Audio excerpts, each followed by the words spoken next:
A forensic photographer. I document crime scenes before investigators process them. You see things most people never see.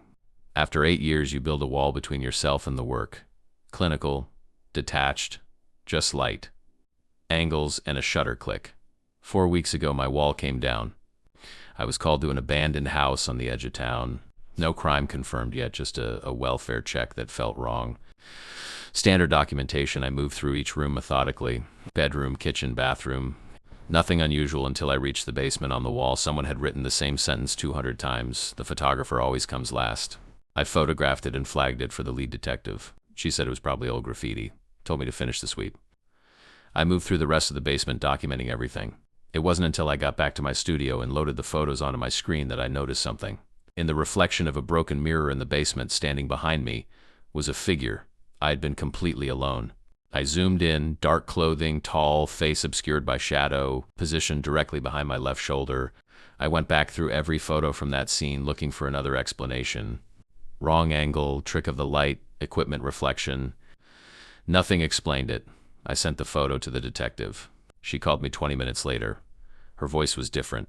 She asked me to come in. When I arrived, she slid a folder across the table.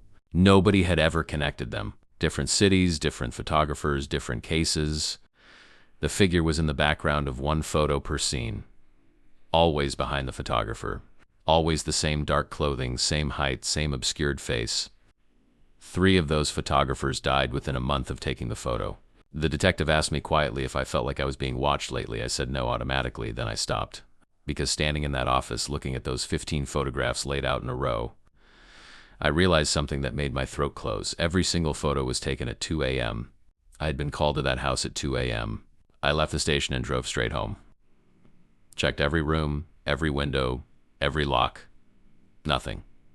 Sat on my couch with the lights blazing until morning.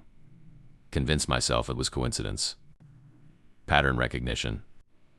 An overworked mind making connections that weren't there. I went back to my studio 2 days later to finish processing the case photos. Everything was as I left it, equipment untouched, files intact. I sat down at my screen and opened the last unprocessed image from the basement. I didn't remember taking it. It was a photo of me. A shot from across the basement while I was photographing the wall. My back to the camera, flash reflecting off the concrete. Time stamp in the corner read 2 a.m. I live alone. I was the only one there. I checked my camera roll for every scene I've ever shot. 8 years of crime scene photography. Over 40 scenes, the last photo from every single one was a picture of me,